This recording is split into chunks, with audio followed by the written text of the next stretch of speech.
Hi, this is Craig, W5CBW. I'm out here on Between the Whiskeys today. I got my good friend Dave with me this morning. We're over at his place. He's had a problem here ever since he put his shack in a couple of years ago. He's had a tremendous power line noise issue. At first, when we put the station in, we kind of thought it was solar noise.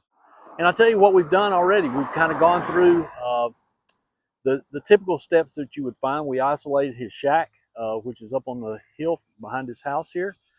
Turned off all the power out there, ran his station on battery for a little while, and the noise persisted within the area. And even though we did a lot of direction finding techniques trying to figure out where it was coming from, we were able to kind of isolate it down to some power lines, and particularly about 3 poles here in the area, although we can't really pinpoint exactly where it is. But the power company is going to come out this morning. They're going to turn the electricity off for just a little bit. We'll see if it persists in the area, or if it's not those poles, or if it's actually coming from somewhere else. So we'll update you as the day goes on. We'll get you some video of some power line noise, and we'll see what happens when they turn the power off. So it's all live and all new, so we'll see how it goes. This is Craig on Between the Whiskeys. So we're up in Dave's shack right now, and we're just checking out some things, making sure that everything is set up. We've got the Choctaw Electric guys here. They're already here. You can see he's getting a Corona, which would be indicative of a arcing power line out there somewhere. It shows up kind of sporadically here right now, but most of the time it like overwhelms his entire waterfall there. You can see on the oscilloscope, we're set up at 10 milliseconds per division. And quite honestly, I'm a little concerned about that, because the separation between the arcs, at least I'm going to call them arcs, the peaks down there on that oscilloscope, are a little closer together than what might be a power line indicator. So we'll see what happens. We're just getting ready and getting set up, and we're going to turn the power off here in just a second. We're running on battery power up here right now in his shack, and so we'll see if it persists after we turn the power off. So in a lot of our initial testing, we came up here to Dave's shack. We took an AM radio. We looked around quite a bit. We found an uninterrupted power supply that had a little bit of noise in it, and a light switch inside his shack here that was a problem. But other than that, we didn't really find anything. And so we went around, we took our radio, we went around the whole building, we went out to the power pole that's up here by his house. And so to do some further testing, we turned the power off that comes up here to his shack. That told us the same thing. We still had the same kind of noise in the area. So we started looking around. We've done our initial assessments. You got a couple of poles here in his yard. You got one that feeds his house. It's right there on the corner. And then there's another pole, kind of a big main pole with a transformer on it, that's just over here in the edge of his yard. So during our initial testing, that's kind of where we found the problem to be. And I'll be honest with you, I don't know how Dave has operated radio at all. And outside of FT8, he's been unable to make any kind of a contact for a couple of years. And the noise is persistent. It stays day, night, morning, evening, doesn't make any difference. It's always here. So he had me come over one day, and we took a look at it, and finally we decided, hey, we're gonna have to do something about this, because this is awful. I had no idea that he was having those kinds of problems. We drove around. I've got an HF radio in my truck. We drove around. We looked at several places, and there's quite a few noise sources around. But we were able to isolate it pretty much to this pole that's in his yard, along with a couple of other poles that maybe you can see the top of just over that house. It's a little hard to see from here. It's kind of bright, and I'm in the wrong angle this morning. But it's been quite an issue. The noise level here is S9 plus 10 or plus 20 pretty much all the time. And so it's been quite a problem for him. I had about a minute and a half of video that I shot when I was coming in this morning. Maybe I'll put it up here as a, kind of a voiceover type thing, but just to show you where I was in a clear spot, and then how the noise picked up as I got closer and closer to his house.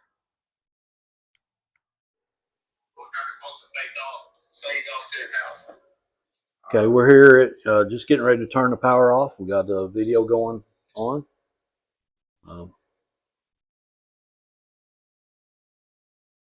About to turn the power off. And we did. That was awesome. All right. Still done it? Nope. Not as of right now, but you know, we need a few minutes. Give it a few minutes. I know we don't get no 3-phase load. So. Yeah, there's 2 pot banks down to there. Is there? Yep.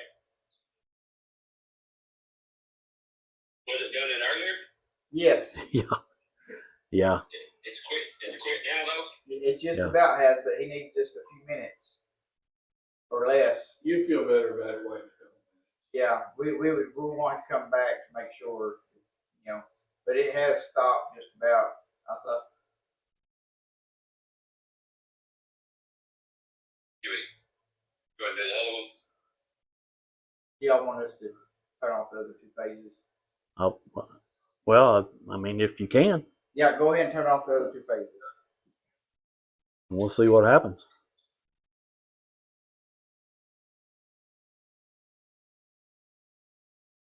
I want another one.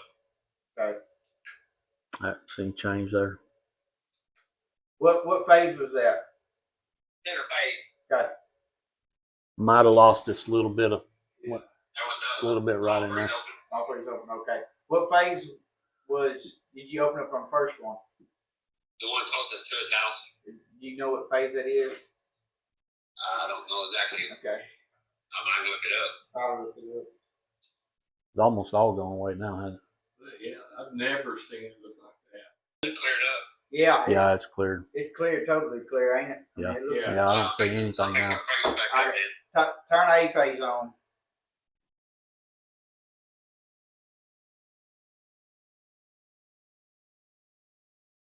Or when A phase is on. There's a little bit. We picked up some noise there. But you can see, I think these are the arcs.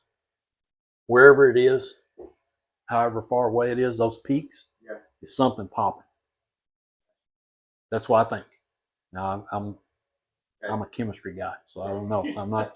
I did teach physics once, but I didn't teach that. So go ahead and turn on another one.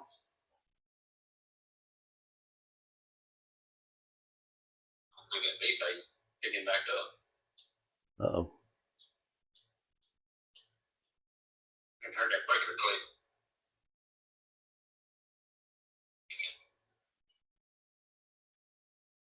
Well, as you can see, as soon as they got the power back on, the noise came back. So we're feeling a little bit justified up here right now for having these guys out here. They're going to have some work to do to try to isolate that. I want to thank Choctaw Electric for coming out this morning, and they've been perfectly nice about the whole thing. I was a little bit disenchanted with their notification that they were turning it off for some ham radio operators, but you know, hey, it is what it is. They turned it off. Their power's back on. We were only out for less than 5 minutes here in town, so maybe nobody's house got too hot. All right, we're still up here in the shack with Dave. We're kind of waiting to see what the power company is going to do, and obviously you can see just by looking at his screen, he has a terrible noise floor up here. So we're going to talk to Dave for just a second and let him give us some thoughts on what it's been like for him to be a ham radio operator here for a couple of years now with all this noise. Well, thank you, Craig. To be honest with everybody, I have to kind of start out at the beginning and say, this is what it was doing when I started ham radio. And we were also in a high solar output year. So for quite a bit, I kind of wrote this off as to a standard kind of operating format. And sometimes when the interference goes down a little bit, I can make contacts if I'm on a frequency that has strong channels on there, strong, I can receive them and I could talk back and forth a little bit, but it's blocked out everything at the bottom of the spectrum. And, now learning a little bit more about it, I'm learning how much I'm missing at this point with it. And it's been frustrating. Like I said, there's been no rhyme or reason until now when, the power company completely cut the power and we went off battery and we were quiet. So we just had our test out here, and it showed that once the power company turned off the power, we lost the noise in the area. The the guys that are working with us with Choctaw Electric today, they went back and they're farther down the line somewhere, and they're taking some lightning arresters and things out of the circuit to see if that helps. I just took a look at my radio in the truck, and I'm not seeing the same kind of noise I saw before. So maybe with just a little bit of effort today, they can isolate the problem, and we can get Dave back on the air.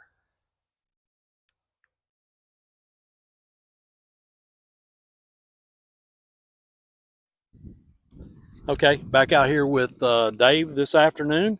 Want to give kudos again to Choctaw Electric. I understand they stayed quite a while today, and Dave, we're going to talk about what they did out here. Well, basically, once they shut off all of the main wires and we isolated everything, the signal was gone at that point, and they came back in. They turned the power back on and adjusted a few of the things locally, but they couldn't get it to go away. In a previous visit, they had cut this pole off, and the interference was still there. And now they came back and took a look at this pole and inspected the transformer quite a bit closer and noticed it had taken a lightning strike. And they replaced all of the gear, the insulators, the fusible link, the lightning arrestor, basically, all of the transformer, all of the appliances on the pole, except for the meter itself, have been replaced. And they had ran a new ground rod the other day when they were out here.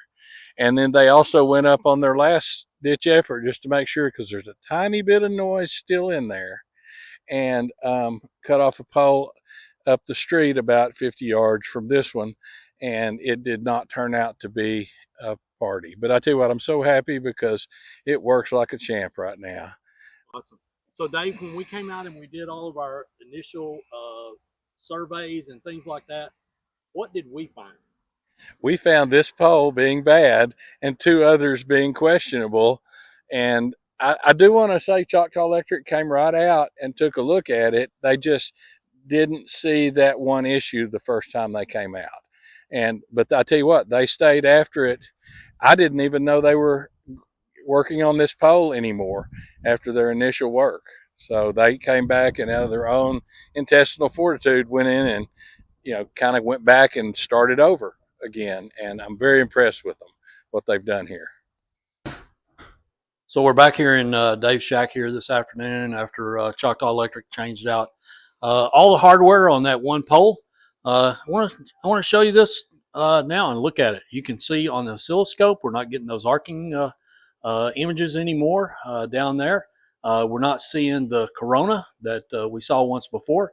We do see a little bit of a pattern in there, or maybe some noise in here that's maybe coming from a uninterrupted power supply or something like that. But that's something that's easily fixable. We had kind of found something like that earlier on when we had done some of our surveys, but we just stayed diligent at it and came back out this morning and talked through with the guys at Choctaw Electric, and thankfully they got Dave going. It's terrible when you have noise, and this time maybe the hams won one. So we'll catch you next time on Between the Whiskeys.